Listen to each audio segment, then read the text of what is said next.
Tom Oberding. He's the owner here at Textile Brewing in Dyersville, Iowa. And this is a very unique space. Your name of the business is Textile Brewing Company. And you get that name because this used to be a textile company. Yeah, it used to be a sewing factory from 1910 until about 2017. 2017. Yeah. People were still in here sewing. They were, yeah. They sewed various things over the years. During World War I, they sewed flannel shirts for the troops. But for the majority of its time, it was a pajama factory. So Pajama factory? Yeah, they made pajamas. Oh man, that's amazing.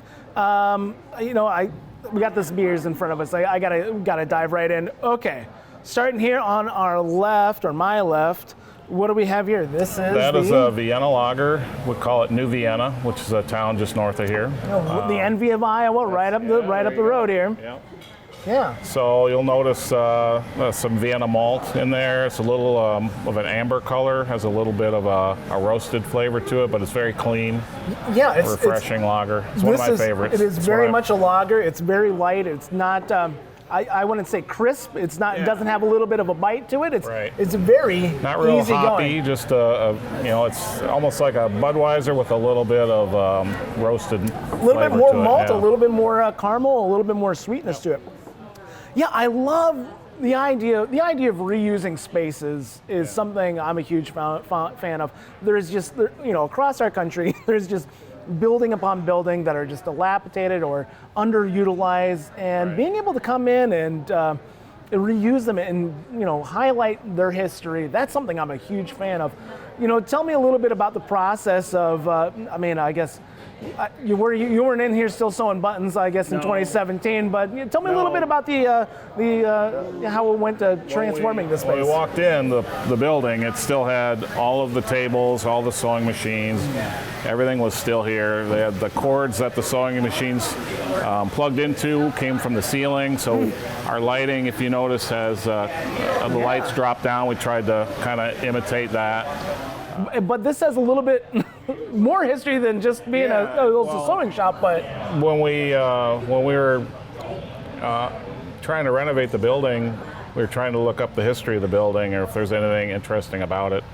And it turns out that, and we found it in a local newspaper, there was an article about women walking out, I think it was 1916, where they walked out over a pay discrepancy. Mm-hmm. And then there was a book written by David Bissell, is his name. Yeah, so the Pajama Game. Yeah. The 7.5 cents was the name of the book. And he was from Dubuque. Yeah. And I think his father owned these factories. So hold on. So yeah. The book and the movie and the musical was all based off of the discrepancy that happened in this building. Yeah, they're all linked together. Yeah. I swore that was in Dubuque. Idea. No, that's awesome. Yeah. Really? So yeah, and that's what I think people thought it happened in Dubuque, but it actually happened right here. Yeah. Really? That's so steam heat, Doris Day's. So we've movie. got a little display of the Pajama Game movie, and the crazy thing is that in 1916 that these women had, they actually walked out. They had the guts, the nerve to walk out, and it was a different 7.5 cent raise. It was a different time, So. Yeah. So I see here we've got a seam ripper. Seam ripper, yeah. We try and name a lot of our beers after sewing terms or pajama because it was a pajama factory. So that is a New England IPA.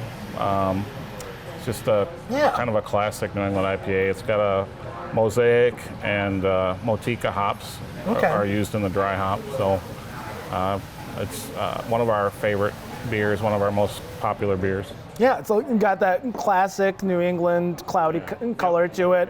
And it's not, I wouldn't say it's not overly hot. Sometimes we'll get those IPAs that are really bite your head off. And I like a little taste of that here and there, but this is pretty good as well. When you add the hops, when the beer is cooled, you get a lot less of the bitter hopping and you get more of the fruity flavors of the hops. So yeah, this is really fruity, almost I don't know, not tangerine, but almost some kind of tropical fruit flavors. Yep. So tell me a little bit about your brewing philosophy. What are you trying to go for? Is there certain styles that you're really aiming to go for, or what? Nick and I made all the beer together for the first year, and Nick is doing almost all the brewing now. But our philosophy This is a German community, so we make a lot of German old world beers, and we really enjoy doing that. We do make the hazy IPAs and this milkshake IPA you're going to try in a little bit. We make sours, but our philosophy is to always have the beer stick out. Like a lot of people will add a lot of fruit and a lot of lactose to their beers, and you don't even taste beer at that point. Right. So you'll notice that in our beers that we don't do that. The beer speaks for itself. Yeah, you're just letting the hops, the water, and the malt do the talking. And those are the hardest beers to make, honestly. Like the New Vienna. If you make a mistake, you can't hide behind it. You know, Right. if you add a lot of fruit and a lot of lactose to beer, and you make a little mistake, it kind of gets covered up. But, Yeah, you know. it's easy to hide. Well, let's just keep on going down the line here. This is the Summer That is Summer Sonata? Sonata. It's a Maibach. It's a German Maibach. Maibachs are kind of a transition beer in Germany from the dark, heavy beers of winter to the lighter beers of summer. And it's a lager as well.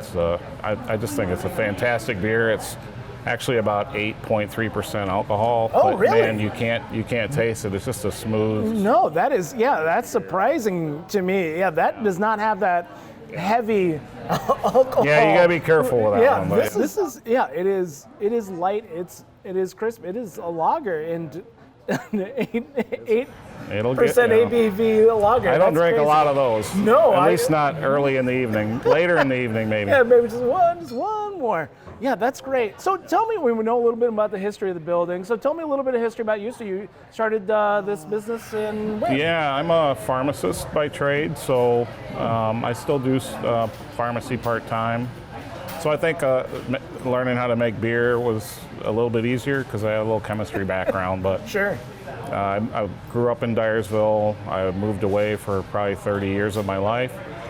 And I was in Georgia for the last 15 years, 2000, 2015, and then just moved back home. Yeah. Well, that's awesome. Let's wrap this guy up. We've got. So I finish it up with a fun beer. It's a milkshake IPA, so this does have some lactose in it, and it also has about 6 boxes of Cinnamon Toast Crunch cereal in it.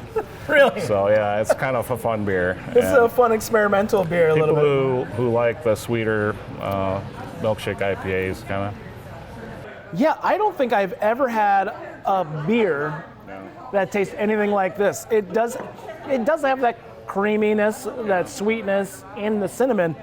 Yeah, really interesting. I'd never made a milkshake IPA at home, so when we made it here, it was the first time we'd ever tried it.